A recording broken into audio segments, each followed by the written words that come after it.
Vocês viram alguma palestra minha, não? Só para eu entender.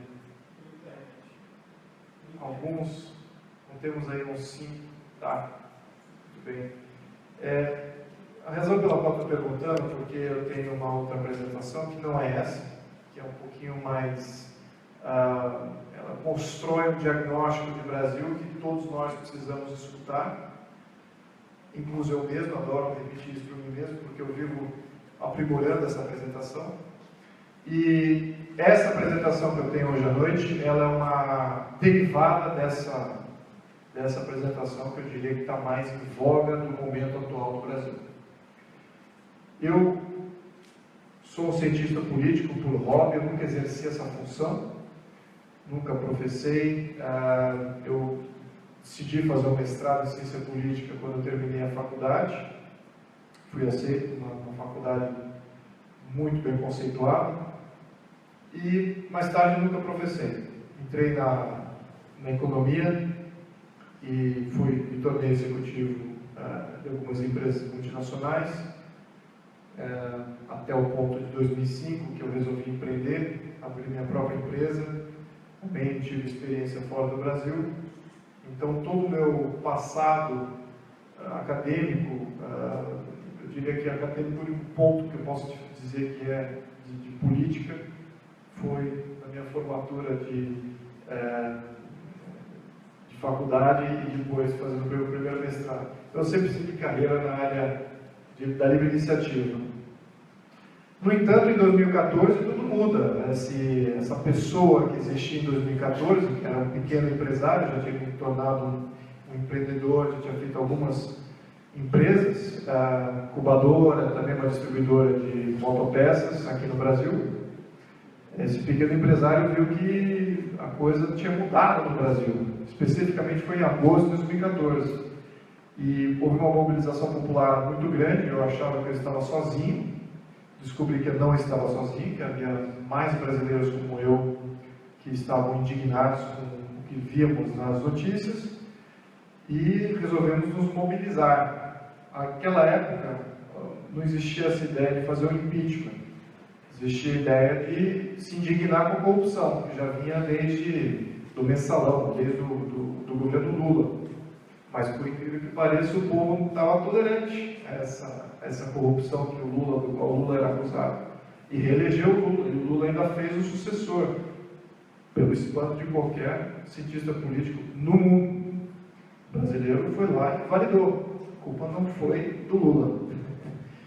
Então, eu, como todo brasileiro, fiz vista grossa para isso, mas em agosto de 2014 a coisa mudou. A minha empresa atingiu um patamar interessante de faturamento, mas 50% do meu faturamento não estava acontecendo. A minha base de pequenos empresários que compravam de mim no Brasil, engajei politicamente e vi que o pessoal que estava engajado politicamente não tinha uma profundidade que eu achava necessária para aquele momento político. Eu não quero estar pedante aqui dizendo que eu sei, eu não sei. Tudo que vocês vão ver aqui não é nada novo, é simplesmente uma concatenação de conhecimentos de outros. Então, esses outros aqui são os gigantes, aqui são os gênios políticos que constituíram tudo que eu apresento. Eu rezo para que eu sempre represente esse conhecimento, que por acaso os políticos brasileiros, a elite brasileira, simplesmente ignoram. Ignorou, não só hoje, como ignorou sempre, até desde a criação da República. Foram sistematicamente ignorados todos os conhecimentos da humanidade, que nos dariam um sistema político muito mais estável.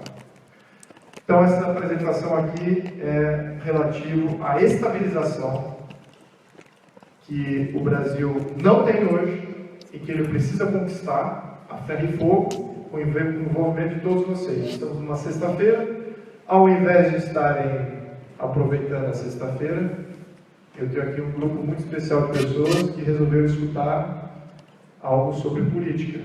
Acreditem se quiser, vocês são especiais. É muito pouca gente que quer escutar sobre política no Brasil.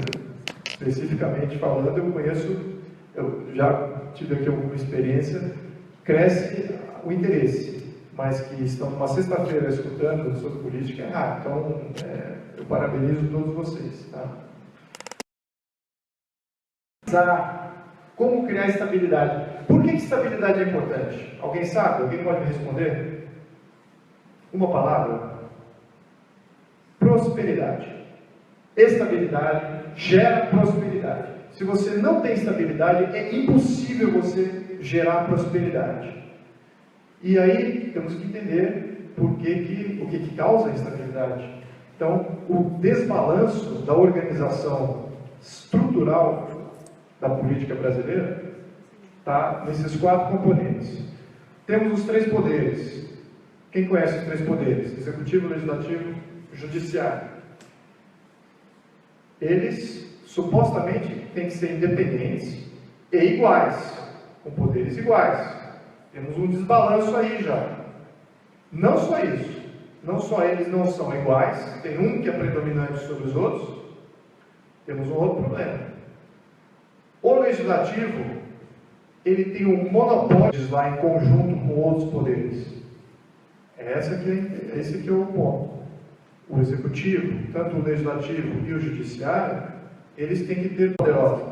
Os estados e os municípios não têm muito poder. Não tem tributo, poder jurídico nenhum, tem Constituição, tem Assembleia, que custam bilhões todos os anos. Eles não conseguem fazer a mínima diferença, porque nós estamos todos subjugados a Brasília, mais do que a própria cidade aqui. Isso é um fato. Na outra apresentação eu cobria isso em detalhe. Temos um desbalanço de soberania. Quem que manda? Quem que manda no Brasil? É o Estado ou é o povo?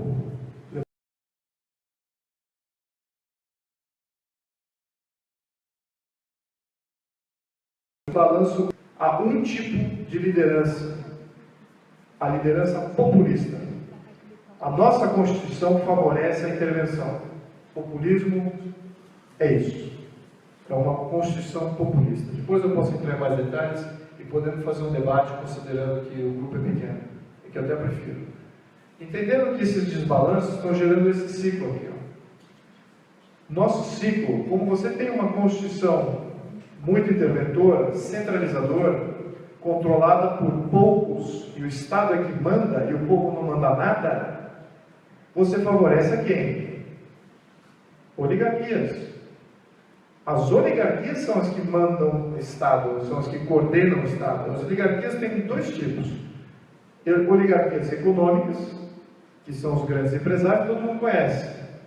Aliás, tem muito partido que fala, as oligarquias mandam no Brasil, imediatamente qual é a referência? As grandes empresas. Mas acreditem se quiser, graças à nossa Constituição, temos mais oligarquias políticas do que oligarquias políticas existem. Agora eles acabaram de aumentar o fundo partidário. Os partidos agora são pagos pelo Estado. O partido, então, que deveria ser parte da sociedade, hoje ele é parte do Estado. Porque o fundo partidário vai financiar, e já financiava antes, mas agora vai financiar ainda mais, partidos políticos. A quem que o partido político é leal? Ao povo ou ao Estado? É uma oligarquia política, é uma autarquia. Virou uma autarquia. Outra coisa que é pago pelo Estado, sindicato. Sindicato deveria ser uma associação livre do povo, para representar uma classe. Não representa. Por quê?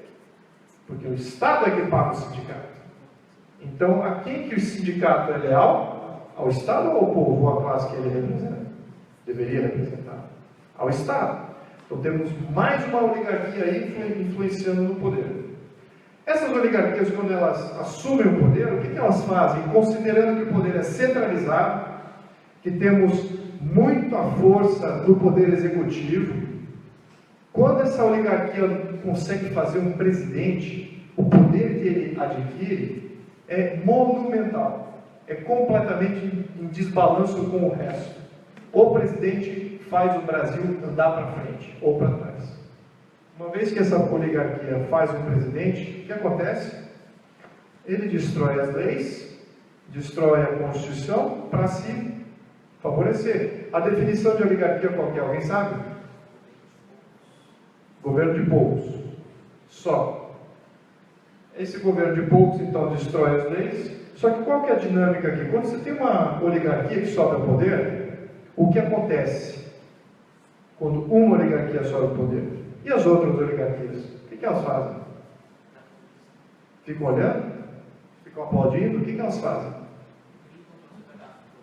Fazem resistência. Elas fazem resistência e elas vão querer o quê? Desruptura, elas vão querer uma ruptura política. E geralmente essa ruptura política tem sido feita por governos populistas.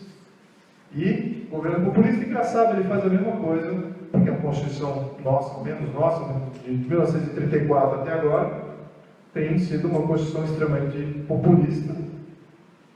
Também consegue destruir leis, destruir normas que foram criadas pelo antecessor. E o ciclo continua. Então a história do Brasil, ou menos a história republicana do Brasil, é essa.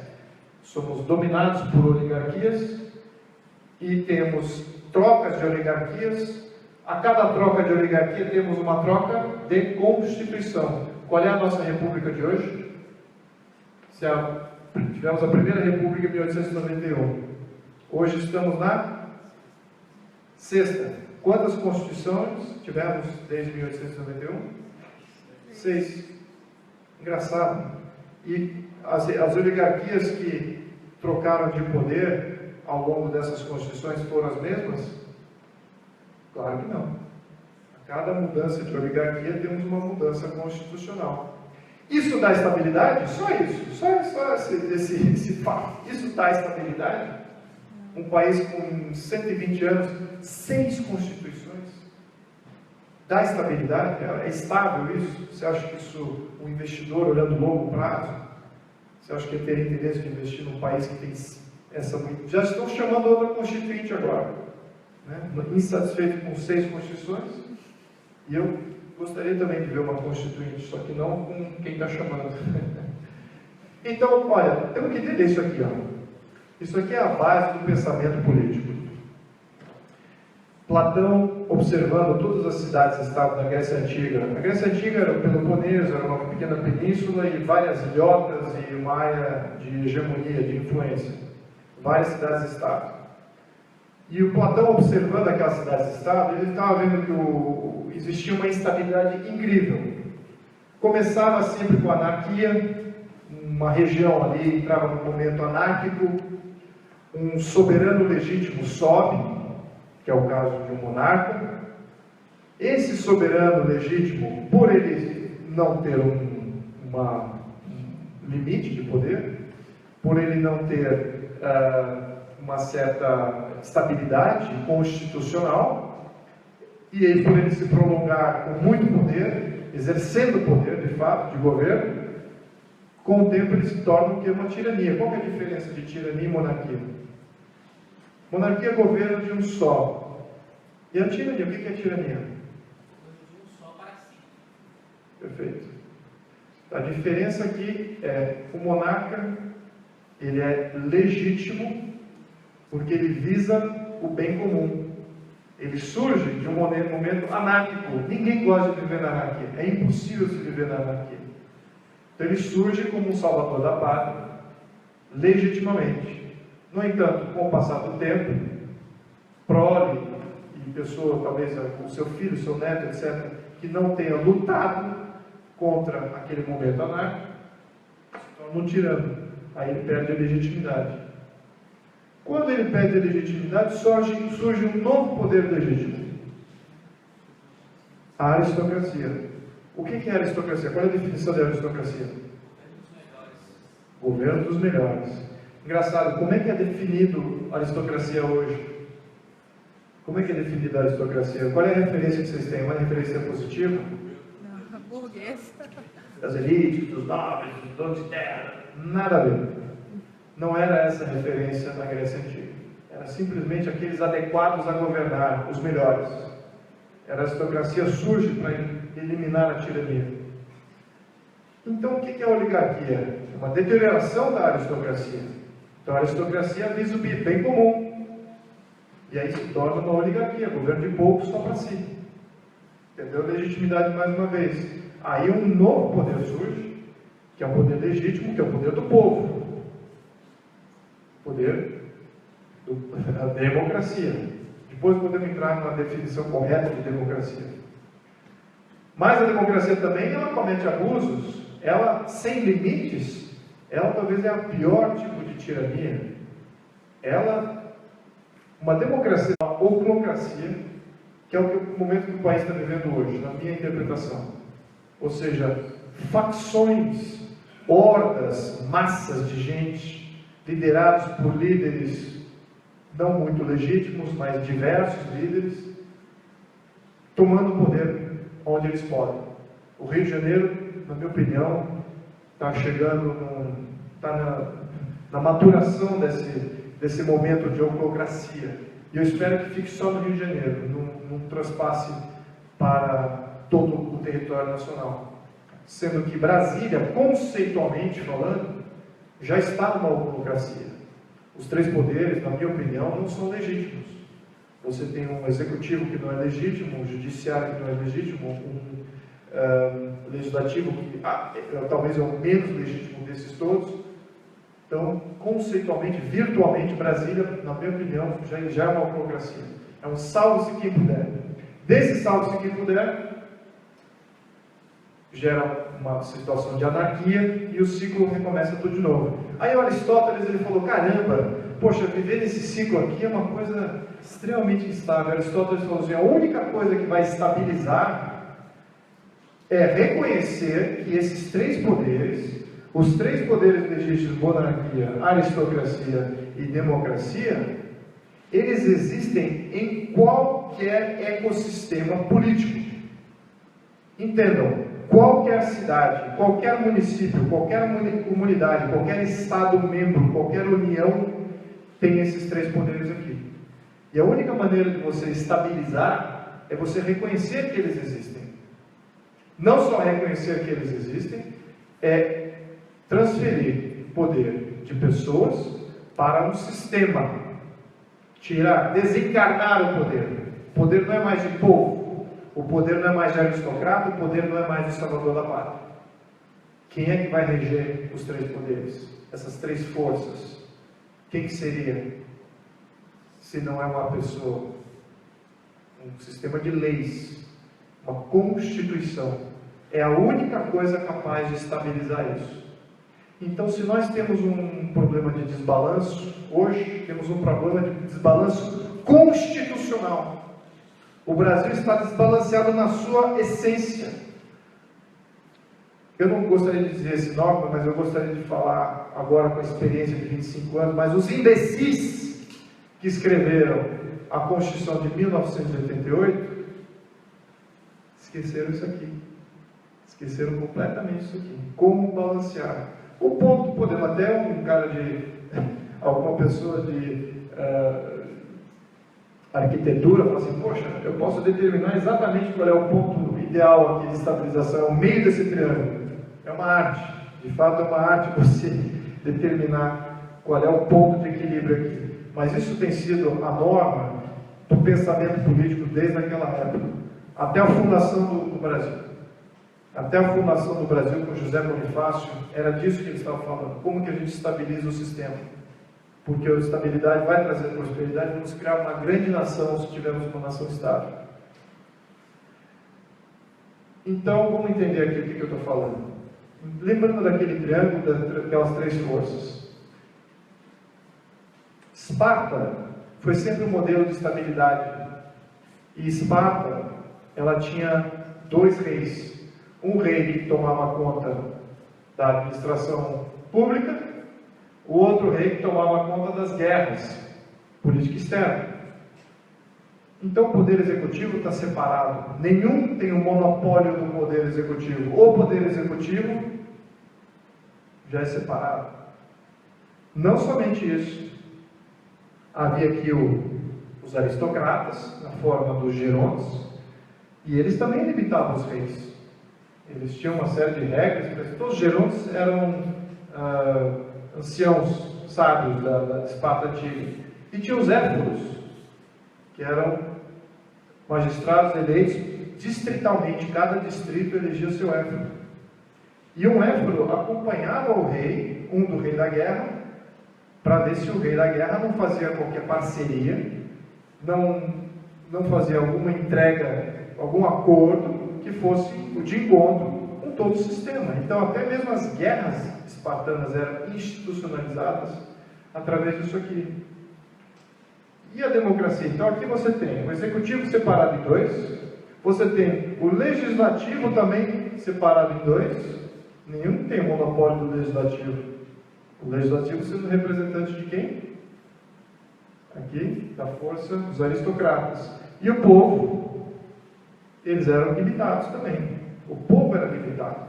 Não era qualquer um que era povo. O povo, quem era cidadão que poderia eleger, tinha que preencher uma série de requisitos. Então você criava limites. Limites no executivo, limites no legislativo, limites aqui no poder do povo. Né? Poder da monarquia, aristocracia e democracia. A República Romana, que foi formada logo naquele período, mandou Plutarco.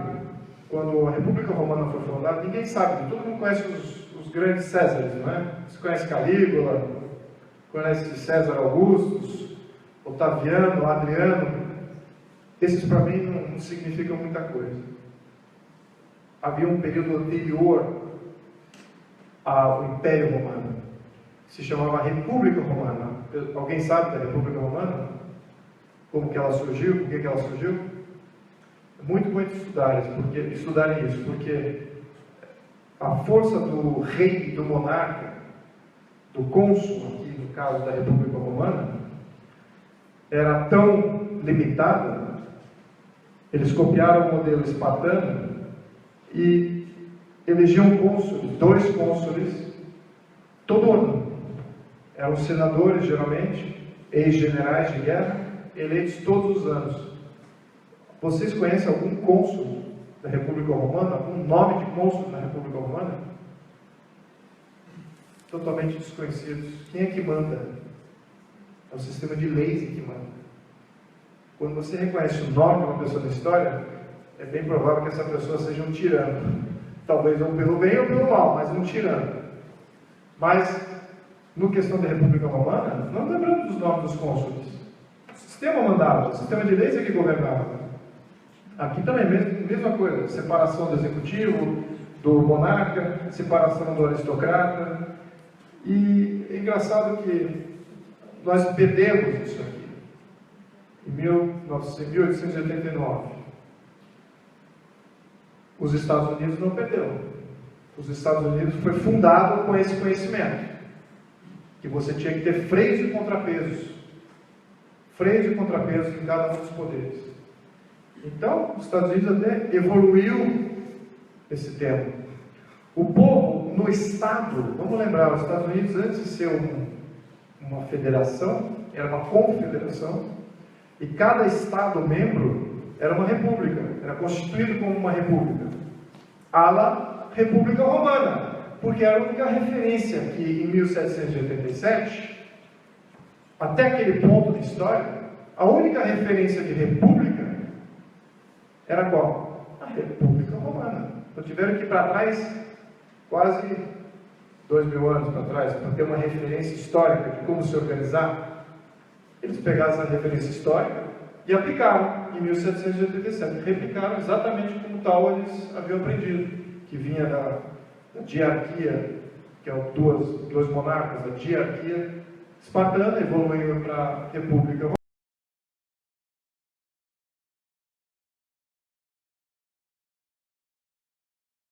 Um promotor distrital, um xerife, que é um chefe de polícia, elege um secretário-geral que toma conta das leis eleitorais. As leis eleitorais dos Estados Unidos é por Estado, não é federação. Um tesoureiro, que é um chefe de finanças, e elege um auditor. Isso cria mais legitimidade ou menos?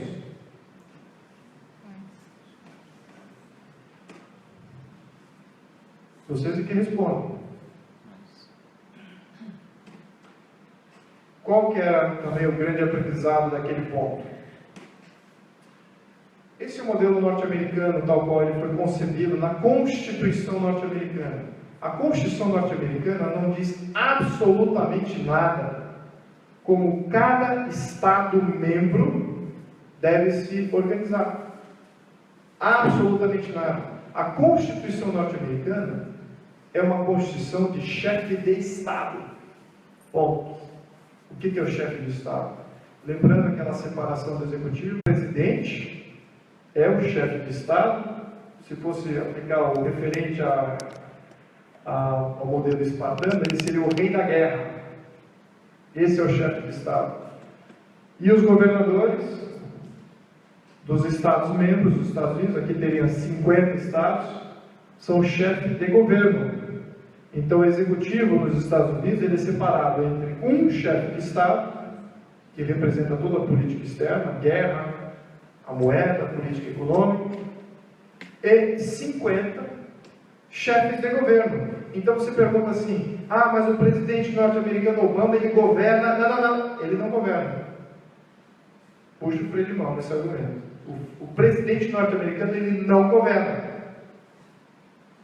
E agora acabamos de ver a eleição, que os colégios eleitorais elegeram o Trump, ao ponto que o povo, podemos entrar nesse quesito eleitoral mais tarde, mas a eleição para presidente, para chefe de Estado, sempre foi indireta nos Estados Unidos.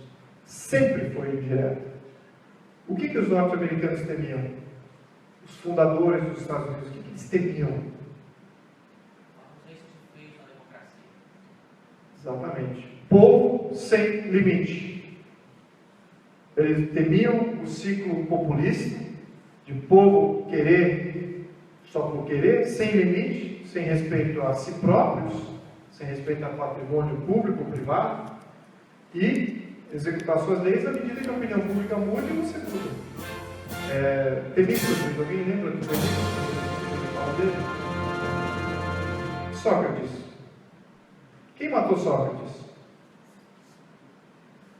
Foi o povo. O povo achou que Sócrates comandava muito poder. Então o povo mandou matar Sócrates. Fizeram uma eleição lá, ostracismo, pedra preta, pedra branca. Não me lembro bem como é que funcionava. Quem foi que mandou matar o Sócrates foi o povo. Temístocles foi um grande general ateniense, foi ostracizado. Ostracizado por quê? Pela elite? Pelos reis? Não apenas, não. Ostracizado pelo povo. O povo não gostou, mudou de opinião. O povo manda agora. Então, eles temiam isso. Os norte-americanos temiam isso. Mas eles queriam estabilizar o poder ao mesmo tempo. Então, eles tinham que deixar o eleitorado validando uma estrutura de poder que representava aqueles três poderes. Então, monarquia, aristocracia e democracia. Mais tarde, Montesquieu montou os três poderes, que é o executivo, o legislativo e o judiciário, que representam, de certa maneira, essas três forças. E aqui você tem uma estrutura de Estado em que o chefe de Estado norte-americano, ele é para representar a Constituição norte-americana. Ele está lá para defender a Constituição norte-americana. E a Constituição norte-americana, ela protege quem? O povo norte-americano.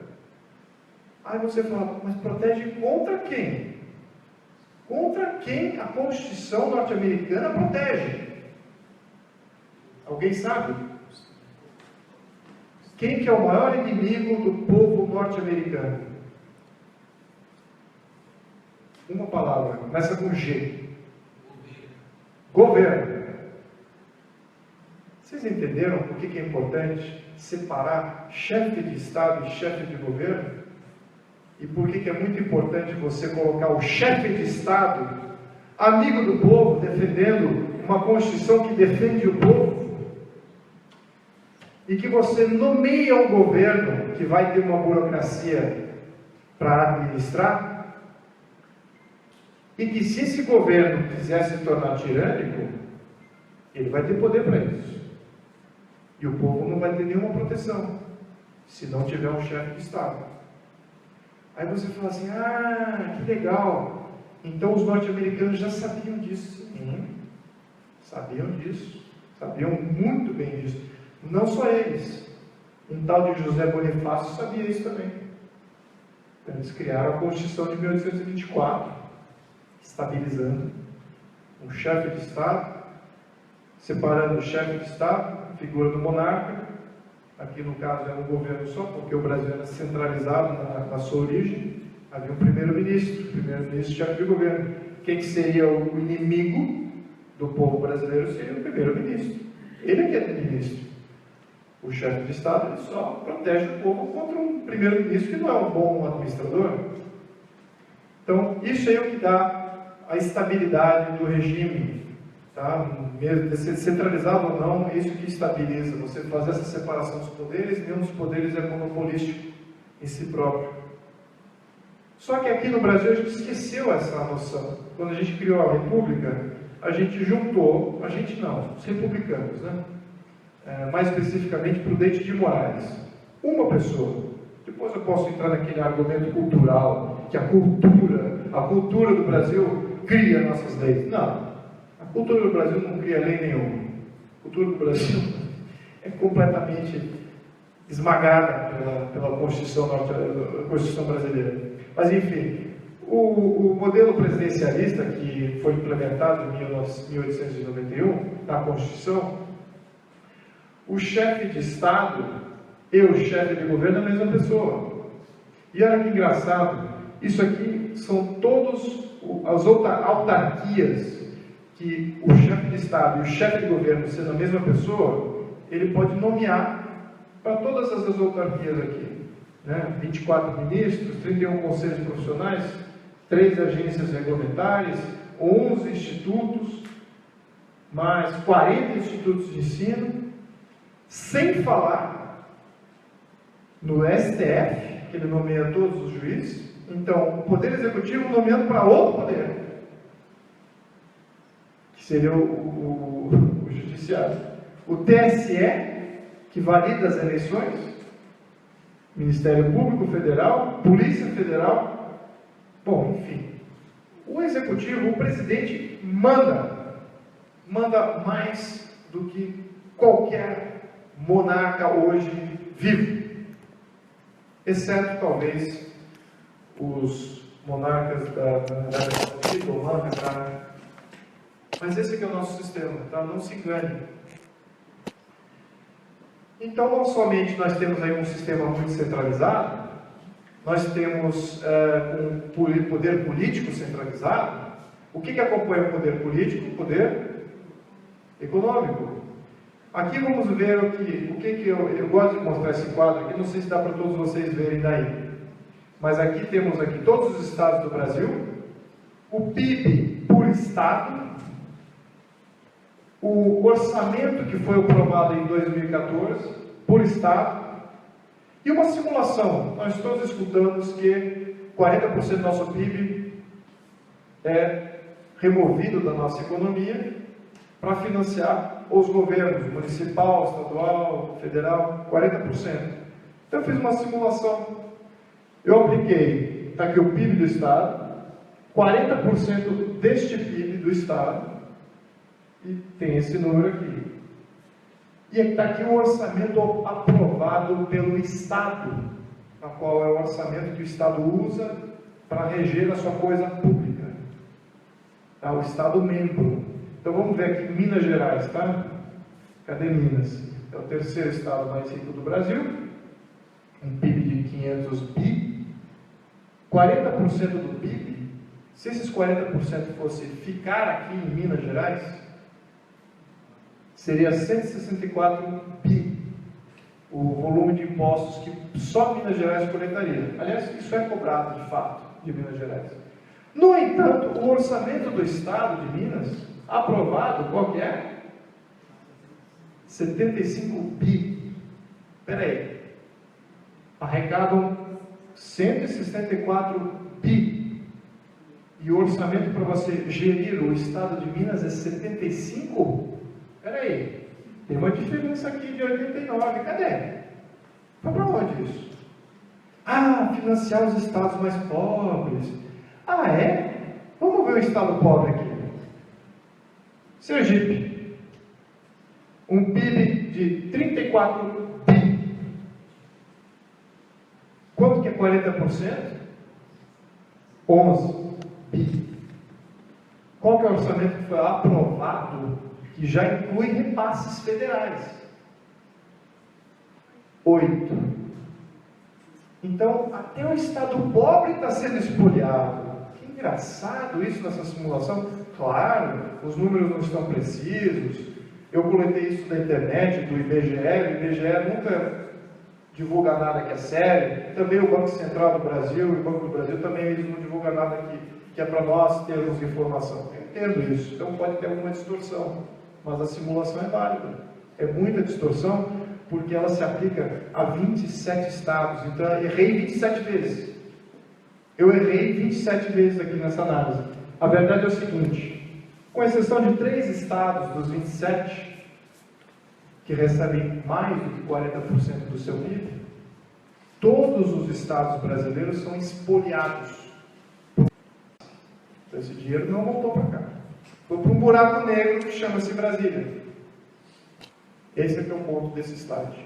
Temos um grande tirano no centro do Brasil roubando a todas as cidades e todos os estados do Brasil. Qual que é a bomba contra esse totalitarismo? Comunidades livres. Imagina se um bairro descobre o quanto de fato realmente foi arrecadado no bairro e quanto de fato foi aplicado naquele bairro. Imagina isso, que loucura isso. Todo país desenvolvido tem, o Brasil não pode ter isso não. Quebra todo esse esquema aqui. Vai gerar líderes comunitários, vai gerar líderes querendo defender o seu bairro. Que engraçado. Não podemos ter isso no Brasil, hein? Senão vai mudar o Brasil. Não podemos ter. Se algum aqui quer ser político, não proponha isso nessa Câmara de Vereadores, nem como deputado, tá? Porque senão você vai romper com o totalitarismo que existe no Brasil. Eu estou sendo extremamente sarcástico aqui, não sei se vocês captaram isso, tá? É exatamente para fazer o oposto. Demandem exatamente quanto que foi arrecadado e quanto que foi cobrado no seu bairro. Esse é o início da grande mudança. É aí que vai começar. É o desconforto de saber o quanto seu bairro foi espoliado em benefício do quê? Do nada, que você não vai estar vendo. Ande aqui fora, aqui nós estamos numa instituição federal, então temos um repasse federal aqui. Então, aqui é uma distorção. Mas volte para o seu bairro e ande pelas ruas, vá até o supermercado, faça a sua vida normal e fale assim: o que disso veio do governo federal? Então, faça sempre essa pergunta, porque eles que estão ficando com o dinheiro. Bom, aqui são uma outra análise com relação às constituições interventoras versus as constituições liberais, tá? Qual que é a diferença aqui? A Constituição interventora, qual que é a diferença? A Constituição liberal, ela é caracterizada pelo que ela não tem. Ela não tem uma lista de coisas que o Estado pode fazer. Ela não tem aquela lista: o Estado tem que dar lazer, o Estado tem que dar previdência social, o Estado tem que dar transporte, o Estado tem que dar saúde, o Estado tem que dar blá, blá, blá, blá, blá, blá. Isso não é responsabilidade do Estado. Isso não é função do Estado. Como uma Constituição tem todos esses direitos, entre aspas, porque ele se assume propriedade desse direito, você não é mais seu, agora é do Estado, é obrigação dele de entregar, não é sua de explorar e de exercer. Se torna uma obrigação do Estado. Quando o Estado se autoimpõe essa obrigação, ele se torna um Estado interventor. A nossa Constituição tem absolutamente tudo lá dentro. Tem tudo que é possível um ser humano capaz de fazer. Algumas tecnologias novas agora estão rompendo com esse paradigma que o Estado pode tudo, mas o Estado brasileiro é extremamente interventor. Então aqui temos exemplos de grandes nações, grandes civilizações, e 2 exemplos da América Latina e países emergentes, Brasil e Argentina. A Inglaterra tem uma Constituição não interventora, aliás, não é nem uma Constituição, é uma carta, quase que uma carta de intenções, né? desde 1688, não interventora, reconhece o direito de propriedade, reconhece que os seres humanos têm alguns direitos, sim, mas ponto. Não reconhece que o ser humano tem direito à moradia, não reconhece que o ser humano tem direito à vida, não reconhece que o ser humano tem direito à saúde, que o ser humano tem direito à educação, porque não cabe ao Estado dar isso. Não é essa a função do Estado. O Estado não intervém na sociedade para dar direito à saúde. Esse é que é o ponto da Constituição da Inglaterra. A dos Estados Unidos segue o mesmo princípio. Não cabe ao Estado dar isso, porque se eu me autoimpor esse direito, eu sou o Estado, e agora eu tenho o direito, ou tenho a obrigação de entregar saúde a todos vocês, assumindo que vocês são o povo e eu sou o Estado. O que eu acabei de criar? Uma situação, se eu não condicionar como que eu vou entregar isso para vocês, eu acabei de criar um Estado tirânico. Se eu escrevo lá na Constituição, o Estado tem a obrigação de dar saúde ao povo, ponto. Mais nada. Eu acabei de criar um Estado tirânico. Porque eu vou ter que coletar recursos de vocês para poder dar esse benefício que eu sou obrigado a dar. De que maneira que eu vou coletar? Quanto que eu vou coletar? Aonde? Com que frequência? Eu é que determino. Porque eu tenho a obrigação de te entregar esse benefício. Isso eu estou falando só da obrigação da saúde, que está na nossa Constituição, fora todas as outras. Então nós temos uma intervenção monstruosa no Brasil. É bom vocês entenderem essa diferença. Se vocês lerem a Constituição desses países, vocês vão falar, poxa, é só isso aqui? Tá, ok, habeas corpus, direito de ir e vir, direito de livre expressão, que o Estado nem vai dar isso, não é obrigação do Estado de dar. Como está escrito nessas Constituições aqui? O Estado não tem direito de fazer nenhuma lei que limite o direito de ir e vir. Assim que está escrito numa Constituição liberal. O Estado não tem direito de escrever nenhuma lei para limitar um direito que eles julgam universal. Eles nem vão definir como é que é esse direito. Então, assim, eu não tenho direito de escrever leis contra isso. Isso existe. Como é que é isso? Define isso. Não cabe ao Estado definir. Como é que é no Brasil? O Estado garante o direito de livre expressão. De quem que é o direito de livre expressão? Na percepção de quem escreveu. É do Estado que tem que dar ao povo o direito de livre expressão. Entenderam a nuance? Nessa nuance, a tirania surge. E temos essa distinção aqui. Exatamente nessa nuance. Então temos aqui as constituições interventoras. O Japão teve uma constituição relativamente interventora até 1947. A Alemanha teve um episódio comunista com a República de Weimar e que durou até 1949, quando os americanos e os franceses pediram ao povo alemão fazer uma nova constituição. Engraçado, eu vou ter que contar essa história aqui para vocês. Depois eu vou entrar nessa história. Aqui você tem a França, que teve intermitentes, várias repúblicas também aqui no Brasil, perdeu um pouquinho o norte, mas a base sempre foi liberal, sempre foi não interventora. Até hoje, muitas pessoas dizem, mas a França é meio socialista, tem muito sindicato, tem muita greve, tem muita... É difícil fazer negócio na França, de fato. Então a França é um país socialista, né? Interventor, socialista, tem programa social? Tem programa social, mas é um país socialista? O que define o país? É o Estado, tal qual ele é definido em Constituição. Se você for ler a Constituição da França, é uma Constituição liberal, não interventora. O direito de propriedade é defendido a ferro e fogo. Mas o que eles fizeram? Eles elegeram governos socialistas. Então é um Estado liberal que elege governos socialistas. Tem uma monarquia também, hoje, que tem só elegido governo socialista. Suécia é um, e a Constituição da Suécia é extremamente liberal. Tem o mais recente agora, que é a Espanha. A Espanha tem elegido governos socialistas, e estão com um problema de comunismo lá até. Né?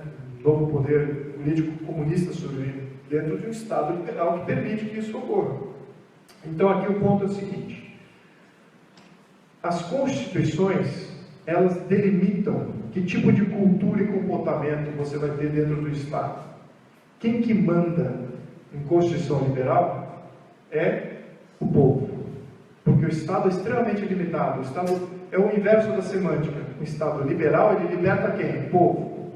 E ele reprime quem? Governo. É assim que funciona. O Estado liberal, ele cria limites no governo. E ele liberta o povo. O Estado totalitário é um governo sem limites. Então, aqui no Brasil, você veja aqui, na casa do Brasil, até 1934, nós tínhamos uma Constituição liberal. Até a primeira República Brasileira foi constituída com ideias liberais, que o Estado tem que ser limitado, que o governo tem que ser limitado e controlado. Mas a partir de 34 em diante, desandamos ao comunismo. A Constituição de 34 é comunista, copiada e tal, com preceitos como nacionalizar as seguradoras, subsolo, uma série de coisas. E perdura. Em 1988 ela piorou. Ela foi muito além. Porque agora ela tornou a propriedade privada no Brasil totalmente violável. Nós, brasileiros, perdemos o direito à propriedade. Não temos mais direito à propriedade. Simples assim. E o que isso resultou? Constituição interventora. Olha que engraçado, tem várias. Aqui na Argentina também. País que ficou riquíssimo durante até o meado do século XX. Só que o meado do século XX vai centralizar. A Argentina tem empobrecido desde então. O Brasil, não muito diferente, muito esquisitos. Agora, os outros países liberais, eles tinham aqui uma origem, sobretudo aqui, Alemanha e Japão, são dois países que eu gosto de chamar a atenção. São duas culturas fortes, são duas massas de pessoas com um comportamento muito bem delineado, já por muito tempo. Só que aí chega uma Constituição em 1957 do Japão e muda o Japão. O Japão passa de uma sociedade agrária, final do século XIX, para uma sociedade de guerra, bélica, para uma sociedade liberal, não uma sociedade moral liberal, mas uma sociedade capitalista, de livre mercado e com um governo extremamente limitado. A mesma coisa a Alemanha. Passa de uma sociedade bélica, fascista, nazista, socialista, e se torna aqui uma economia de mercado pujante, graças a um papel que chama-se Constituição. Mudou a Constituição desses países, mudou-se o futuro e o prognóstico que esse país teria. É simples assim. Não tem absolutamente nada a ver com a cultura. A maioria daqueles historiadores, cientistas políticos, filósofos, poetas brasileiros, o que eles falam? Repetidamente, o que eles falam? Que a cultura brasileira não gera riqueza, nunca vai gerar riqueza, o povo brasileiro é limitado, o povo brasileiro é culpado porque o povo brasileiro é pobre. Não é isso que a gente escuta? Na mídia, nas novelas, não é isso, né? Não é essa a nossa semântica que a gente usa? Ninguém parou para olhar a Constituição do Brasil, entender como que a Constituição do Brasil gera a dependência do Estado, gera exatamente esse comportamento de baixa autoestima, de não fazer porque o Estado tem que fazer por você, de não se intrometa porque o Estado não permite, de não ouse porque o Estado vai tirar de você se você usar demais. Ai de você ficar bilionário, ai de você dar certo. Essa é uma Constituição interventora. Essa é a base que nós temos. Então eu vou pular aqui, porque eu vou voltar aqui ao ponto anterior. Constituições interventoras geram estabilidade política. Quanto mais você intervém, mais você vai gerar pessoas que estão fora desse benefício, ou que estão pagando por esse benefício e não estão recebendo. Vai gerar instabilidade política. as constituições interventoras sofrem ajustes e rupturas muito frequentes. Eu posso colocar aqui mais países com constituições interventoras, a maioria deles são pobres, países pobres, várias constituições. Muda-se o regime, muda-se a Constituição, ficam na eterna pobreza. Então sofrem ajustes e rupturas, instabilidade. Mitigam a sociedade civil. Quando você tem uma Constituição interventora e o Estado faz tudo, o que faz a sociedade? Nada. A sociedade não se ajuda em nada. Então você vê onde aqui no Brasil temos um grande exemplo. As favelas e as não favelas. Onde há favelas, temos os líderes comunitários. Você sabe quem é o dono do bairro? Pode até não ser uma pessoa agradável, mas ele está lá, fazendo uma função, protegendo o bairro, até dando algum serviço, não é? Quem é o líder do seu bairro? Quem que é o líder do seu bairro? Alguém sabe quem é o líder do seu bairro? Não. Você sabe quem que é? E que bairro que é? É o morador do bairro? E é uma comunidade com propriedade ou sem propriedade? É uma área invadida ou não? Não. É uma área que paga imposto? Essa é a primeira vez que eu estou escutando. Eu adoraria falar com esse teu líder do bairro aí. Porque isso é exceção. Isso aqui é exceção. Aonde há governo constitucional no Brasil, isso não acontece. Líderes de bairros são raros. E onde não há Estado, não há governo, os líderes sobem. Existem líderes de bairros que estão prezando pelo bairro, estão defendendo os interesses do bairro. Então isso que é um fato aqui. Mitigam a sociedade civil. Podem levar ao totalitarismo. Aumentam o risco financeiro. Sim, é muito rico. Poxa, se você pode intervir toda hora, como é que eu, como investidor, os bancos pagam aluguel para essas pessoas? A maioria das agências do Banco Itaú, do Banco Bradesco, não pertence ao Banco Itaú. E foi recente, foi nos anos 2000 para cá, que eles perceberam que o mercado financeiro internacional não avalia o patrimônio do Banco Itaú, as agências. Não dá para você contabilizar isso no GAP internacional. No Brasil, sim, claro. Aqui a gente tem uma prática e tal. Mas lá fora, os caras veem isso aí, isso não é dinheiro do banco, não é propriedade. Então o risco financeiro do Brasil é alto.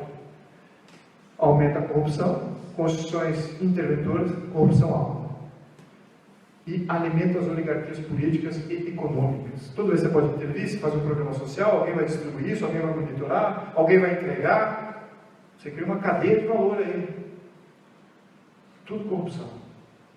Bom, vamos entender aqui um outro fator que é interessante, vou voltar para trás aqui. Todos os modelos em que as leis é que mandam e as autocracias. Autocracias são ditaduras. Literalmente ditaduras, não depende de povo validando absolutamente nada. Mas nos Estados de Direito, quem manda são as leis e geralmente o povo valida os poderes, e vários deles. Muito bem. Temos dois tipos de Estados de Direito, são monarquias ou são repúblicas. Monarquias temos dois tipos: monarquia parlamentarista e monarquia constitucional. Qual é a diferença? A diferença é que o chefe de Estado, que aqui no caso é o monarca, numa monarquia parlamentarista, ele não nomeia o poder executivo, o chefe de governo. Ele não nomeia. Ele só valida, ele fala assim, ok, muito bem. O parlamento é que escolhe e o monarca fala assim, gostei, não gostei, gostei, não gostei, gostei. Ele não pode dizer, olha, bota fulano lá. Ele não tem esse poder. Isso é uma monarquia parlamentarista. Isso é mais ou é menos limitado? Mais limitado. Uma monarquia constitucional, o monarca, ele tem o poder de nomear. Ele nomeia o poder executivo, que seria o primeiro-ministro, seria o chefe de governo. O monarca nomeia esse poder.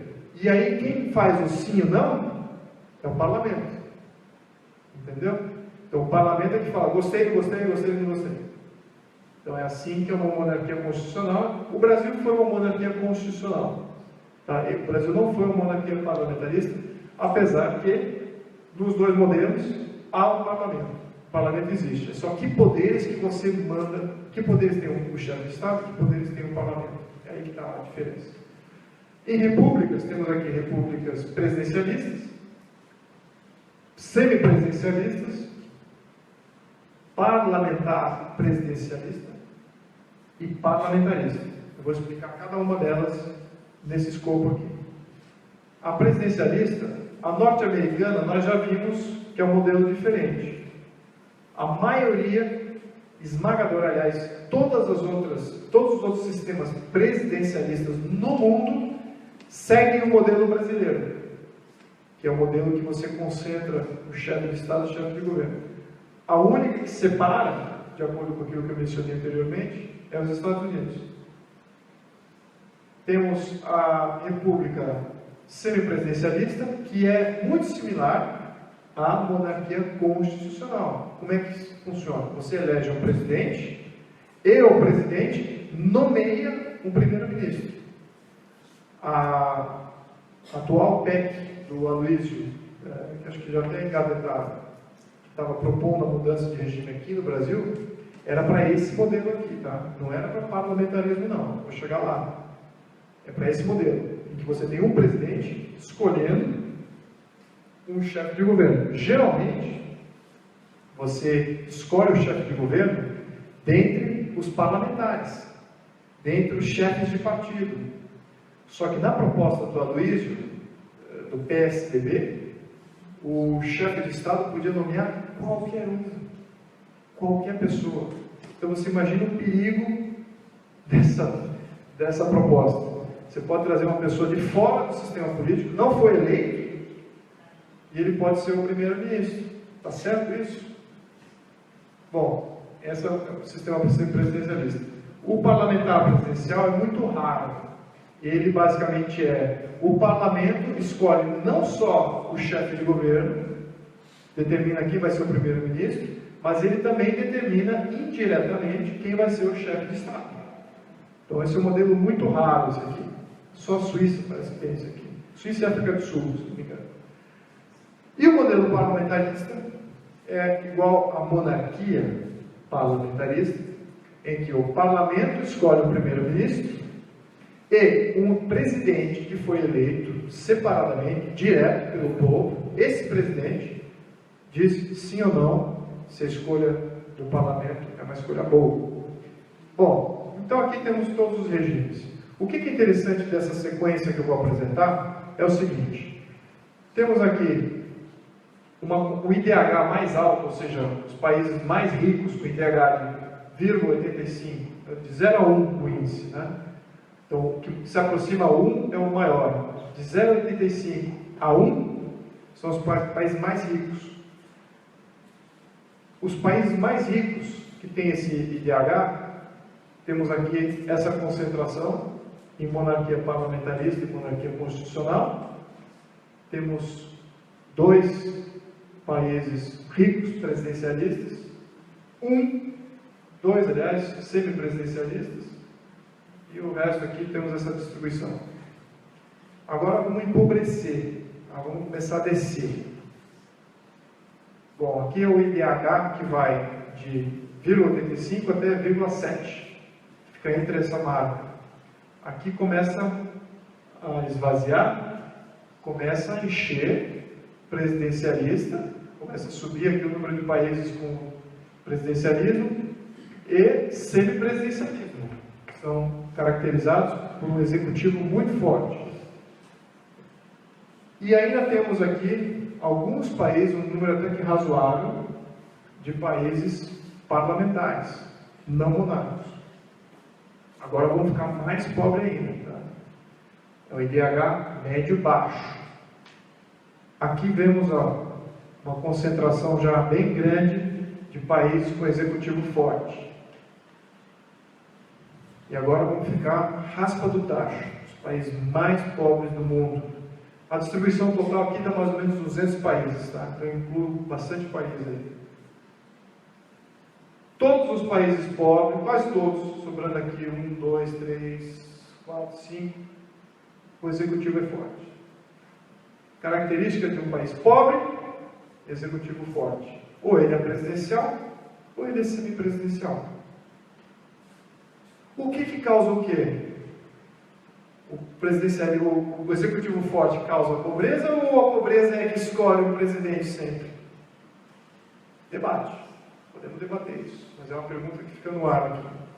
Mas o que eu posso afirmar é o seguinte. Primeiro eu começo provocando. Vocês conhecem alguma ditadura que é descentralizada e o poder é completamente fragmentado? Conhece? Geralmente o oposto. É centralizado e o poder é único. Aliás, a maioria dos países, dos partidos de esquerda, está lá no website deles, eles visam unipartidarismo, querem um partido só no comando, centralizar tudo em Brasília. É assim que você chega no autoritarismo, numa ditadura totalitária. Mas o que eu posso afirmar desses sequências de gráficos é o seguinte: quanto mais alto o IDH, mais fragmentado é o poder, mais descentralizado é esse país, menos intromissivas são as constituições dos países ricos, mais validação popular de poderes fragmentados. Não só o executivo aqui, tem poder sendo validado que é de autocracias, de autarquias, validando órgãos regulamentares. Isso acontece. Validando polícia, são eleitos. Mais legítimas são as instituições, porque você valida. Se você valida, você está dando legitimidade. Mais estável e duradouro é o regime. Então, é isso que vemos aqui. Então, como balancear o sistema presidencialista brasileiro? Tá, vamos assumir que a gente adora ainda o presidencialismo, a gente não consegue abrir mão do nosso sistema presidencial. Como é que você vai balancear ele? Primeiro, você precisa limitar o poder executivo. O poder executivo é vasto. Nomeações, vasto. Além do que, você tem que separar ele, tem que criar uma figura do chefe de Estado. Você só consegue isso aqui através da federalização, através de entregar aos governadores de Estado poder de governo. E o presidente se tornar somente o chefe de Estado. Ou o Temer hoje só virar um chefe de Estado. E quem mandar no Brasil vai ser os governadores, os 27 governadores. É isso que tem que acontecer, para você limitar o presidencialismo hoje. Descentralização dos poderes, sim, transferir bastante para municípios e estados. Fragmentação dos poderes, não é só descentralizar, você tem que fragmentar. Privatizações, desregulamentações estatais não fazem sentido absolutamente nenhum. E adotar uma Constituição liberal que limita o poder de governo. Então temos tudo aqui, separação, descentralização de tributos, validação, já cobri isso aqui. Então isso é que você teria que fazer para você estabilizar o sistema presidencialista. E aí, o que acontece? O debate é o seguinte: vamos consertar o presidencialismo ou vamos mudar de regime? O a favor para consertar o presidencialismo é que não envolve uma mudança de regime. Continuamos ainda com o presidencialismo. Então não precisa se fazer um referendo popular, não precisa uma série de coisas. Temos amplo apoio das unidades federativas. Claro que sim. Se você quer balancear o presidencialismo, você vai ter que falar com cada estado, e vai falar assim: eu vou te dar mais poder e eu vou te dar mais recurso, que aliás era seu, só que eu roubei, mas estou devolvendo para você. O que você acha? Os estados vão falar assim: pô, que bacana, claro. Então você vai ter bastante apoio das unidades federativas. Vai ter melhoria de serviço público. Por que não? Quem que determina o que é melhor para a sua comunidade? É Brasília ou é o seu líder comunitário? Quem que determina melhor? Brasília ou o seu líder comunitário? Você vai ter melhoria de serviço público. Se esse cara tem mais dinheiro e mais recurso para aplicar, os programas sociais, os problemas nacionais, deixam de existir. Problemas nacionais são problemas locais que não foram resolvidos. Se você tem mais recursos nas comunidades, que problema nacional você vai ter que resolver? Olhem para a Suíça. Vejam quantas leis nacionais eles passam. Quase nada. Porque é tudo resolvido na cidade. E vai mitigar o maior inimigo da estabilização, que são as oligarquias políticas e econômicas. Então, temos que fazer isso a favor. Sem dúvida, descentralização, transferir poder para criar um poder de chefe de governo, de legítimo de fato, transferir poder e recursos. O que está contra esse movimento? A federação e os estados hoje estão quebrados. Os estados, o que um governador de estado hoje faz? Nada. Por quê? A Constituição já limitou ele. Vamos lembrar, a Constituição interventora. Então, se a Constituição é interventora e dá poder ao Estado, ela centraliza e as unidades federativas não têm poder. Então, o governador do Estado, ele tem prerrogativas do aonde ele pode investir, quanto do orçamento ele tem que alocar para a educação, para a saúde, para o transporte. Ele não tem liberdade nenhuma. Ele não administra. Ele só gerencia o problema. Ele não tem liberdade nenhuma. Então, o que acontece? Para ele poder fazer alguma coisa, ele se endivida. Ele gasta mais do que o Estado arrecada. Ele cria programas sociais que ele sabe que ele não vai ter como pagar. Mas ele é limitado por Constituição. A federação, a União, é que manda. Então ele se subjuga e fala o seguinte: muito bem, me resgate, me salve. A federação vai me salvar, então eu não tenho nenhum incentivo para ser um bom administrador. Zero incentivo. Então todos os estados estão quebrados. O Rio de Janeiro agora é um caso. E o Rio Grande do Sul está na mesma situação que o Rio de Janeiro. Os outros estados, o estado de São Paulo, o governador Alckmin, eu não sei como é que ele tem gerência, não posso qualificar ele, mas ele não está tendo esse problema. Então ele não deve ter feito absolutamente nada para o estado. Então ele deve ter só aplicado a cartilha, que é a cartilha constitucional. Para vocês entenderem de uma outra maneira, a Constituição brasileira, ela é a mesma coisa que você fazer uma franquia do McDonald's no meio da selva. Vai dar certo? Você precisa ter um imóvel desse tamanho, precisa pagar os seus funcionários tanto, precisa ter tal oferta de produtos, precisa ter um quadro, precisa estar disposto de tal maneira. Vai dar certo? É assim que funciona a Constituição brasileira. Então ela tem que estabilizar as dívidas antes. Se não regulamentar isso, tudo isso gera conta. A União não vai transferir. Se transferir poder para os estados, vai ter que transferir as dívidas também. E os estados já estão provando que não são bem administrados. E a União não abrirá mão de poder se não tiver demanda local. Se vocês não demandarem o seu dinheiro de volta e poder aqui, você acha que a União vai falar assim: olha, poxa, eu gosto tanto do pessoal lá de Montes Claros, eu adoro o pessoal de Montes Claros, eu vou abrir mão de poder para Montes Claros, está aqui, ó, presente de Natal para vocês, ó. Vocês não pediram, vocês não se mobilizaram, não se indignaram que eu roubei todo esse dinheiro de vocês poderiam ter uma cidade 10 vezes mais rica. Se não se mobilizaram, tudo bem, agora estou com tanta pena de vocês, está aqui um pouquinho. Você acha que isso vai acontecer? Se vocês não se mobilizarem? Claro que não vai. Vocês têm que se mobilizar. Outra coisa, alguns estados, de fato, favorecem. Não, eu quero ser dependente da União, esse negócio de administrar a nossa própria coisa, isso depende da pessoa também que está administrando, tá? Porque a gente viu que todos os estados são viáveis, a maioria deles. Agora vamos para falar sobre a mudança de regime. É mais rápido, é uma mudança constitucional, pode envolver um plebiscito, sim, mas é só uma fragmentação do executivo, é só isso. A mudança de regime é só você criar a figura do chefe de Estado, separar ela e dar poderes a ela e delimitar, porque o resto pode atuar de uma maneira centralizada. Não precisa descentralizar, na minha opinião. Para longo prazo a gente tem um país riquíssimo.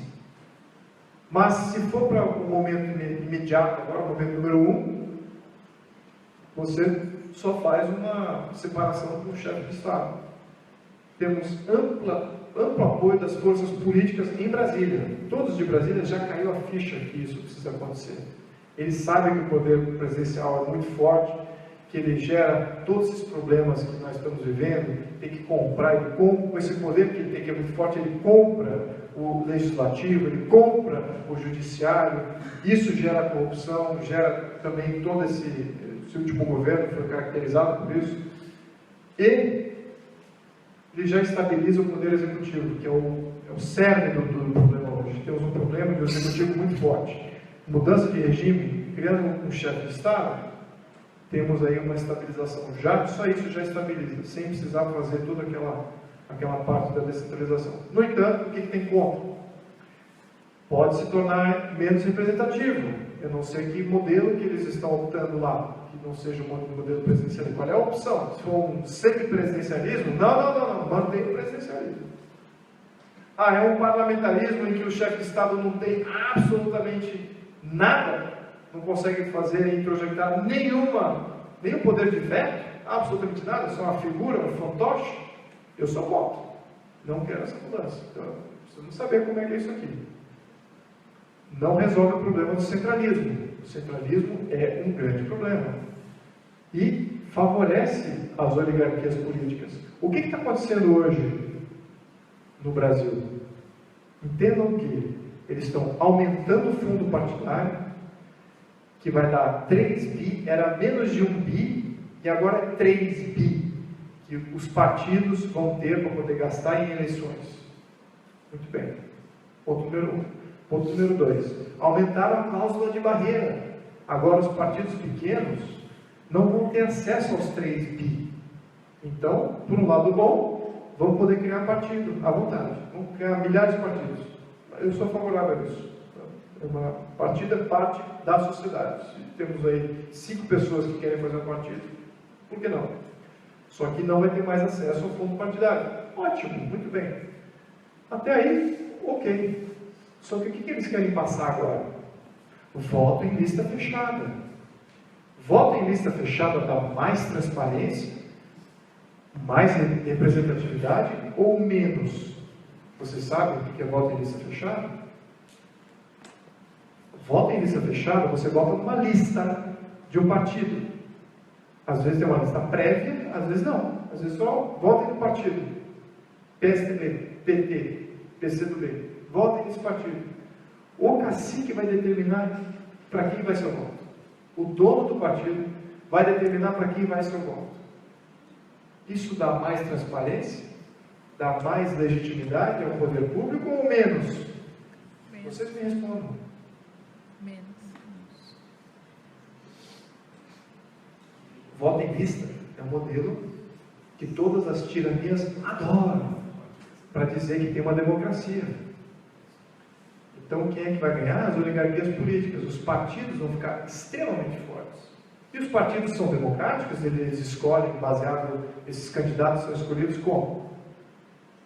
Alguém vota no partido, tem uma prévia, você vai ser vereador, vamos eleger deputado federal, você vai para prefeito.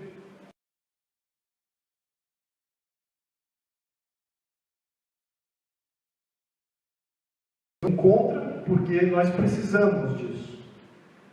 Eu vejo isso como um a favor, porque de fato valida que o povo estava envolvido nessa decisão.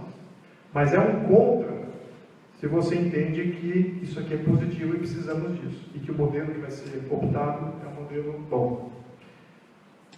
Esse é o debate que precisamos ter. Então eu queria só concluir essa apresentação, que é mais uma longa apresentação para uma introdução ao debate, se possível, ou ao menos para perguntas. A pequena voz aqui na minha cabeça, espero que na sua, ela está me dizendo alguma coisa aqui. Ela me diz o quê? Que as constituições definem a cultura. Se a gente muda a Constituição, a gente muda a nossa cultura. Nossa cultura não tem nada a ver com o que nós vemos hoje. É a materialização de uma Constituição. Cada país é a materialização das ideias que alguém teve para aquele país. Se a gente muda nossas ideias, nós criamos um novo Brasil. É simples assim. Se a gente muda nosso conceito, transferimos isso para a Constituição, temos um novo Brasil. Isso é um fato. Você é um líder. Todos vocês aqui são líderes. Vocês estão falando, pensando de política, estão me escutando aqui há mais de 1 hora numa sexta-feira à noite. Acredite, não é uma minoria que faz isso. Se fosse uma maioria, não teria espaço esse auditório. Então, exerça a sua liderança. Não exija do governo liderança, não exija de outra pessoa liderança, exerça você aqui. Exija. Já mostrei um caminho que é para você exigir tributos pagos aqui, vocês não fazem a mínima ideia para onde está indo. E faça o Brasil ser o que ele é para ser. Até agora nós estamos sendo travados por uma série de governantes e constituições interventoras. Então, já contei uma saída. E a hora de mudança é com você mesmo, não é com mais ninguém, não é uma outra organização, é com vocês. Então, eu termino a minha apresentação aqui, gostaria de estender um grande obrigado, uma grande honra estar falando com brasileiros que estão curiosos, estão querendo saber mais sobre o momento que a gente está de política, as mudanças que a gente precisa fazer para se tornar o Brasil que a gente precisa ser. E vocês são essa mudança, vocês são aqueles agentes de mudança. Eu agradeço aqui do fundo do coração. Muito obrigado.